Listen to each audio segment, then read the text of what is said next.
Hi plant friends, welcome to my room. This is Knox Studio, and today we're going to try and see if we can fix this little guy over here. So I noticed that the leaves were starting, I'm actually going to take this one off. The leaves are starting to go yellow. Very gradually, all the leaves closer to the base. Here's another little one. I've removed quite a few already over the past month or so, but I need to figure out what is wrong with this guy. So I first checked if it was overwatering or underwatering, and a note is this plant is planted directly into this pot, and that means that you have to be very meticulous with the watering because it doesn't have drainage holes. So if you give too much water, it can easily drown. Too little water, not such a big worry, but too little watering also affects plants. So if that's for the first thing I checked. Then I checked for pests, because pests also often lead to these symptoms. But I'm going to upload separate videos about those two topics: overwatering, underwatering, and pests. So having determined that it was not any of the above, I took a closer look at the pot, and then I actually realized that there is an insane amount of mineral buildup all around the edges of the pot. It's like a white, salty, chalky kind of buildup. You can see over here,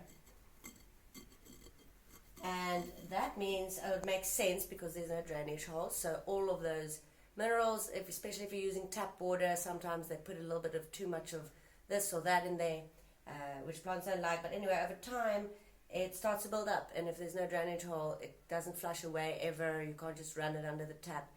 So this guy needs a repot, and it's tricky because it runs all along the headboard. That's why we're here now and not by my workbench. So I'm going to try and gently lift this guy out of the pot and just put it in the other little pot quickly, temporarily, and then I'm going to wash this pot, shake off all the old soil, and then put it back into this pot, and hopefully that is what the issue is. Another thing that I did try before doing the salt buildup thing was fertilizer. But I didn't want to over-fertilize again because it is in a pot without drainage holes. So without further ado, let's get a cracking. Ooh, it's quite root bound. That might be another aspect affecting it. But Pothos generally like to be root bound. I wouldn't be too quick to repot a Pothos. Ooh, ooh. Okay, that wasn't too bad. Okay, so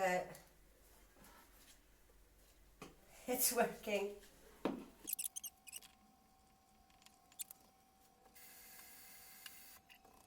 There you go, all washed and clean. The pot isn't the biggest deal, it's the new soil that's going to make the massive difference, because all this old soil is saturated with minerals. So I'm going to gently shake out all this old soil. This is some sphagnum moss that I added to the top to help with moisture retention.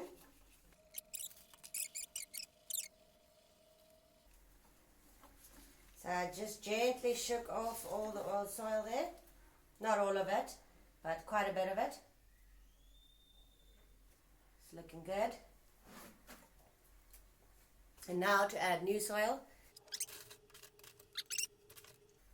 Right. Gently lift this boy up.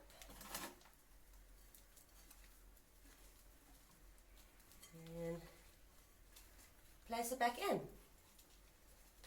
What's happening over here? Okay.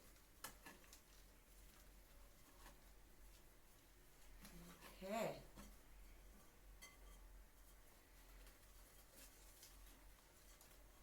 So I'm just going to add some soil onto the top again, and then add the moss on top.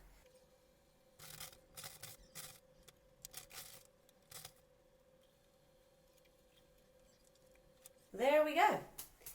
So just a bit of water, and then we'll monitor it as it goes. If it doesn't stop dropping leaves, then I know there's something else wrong. But for now, fingers crossed.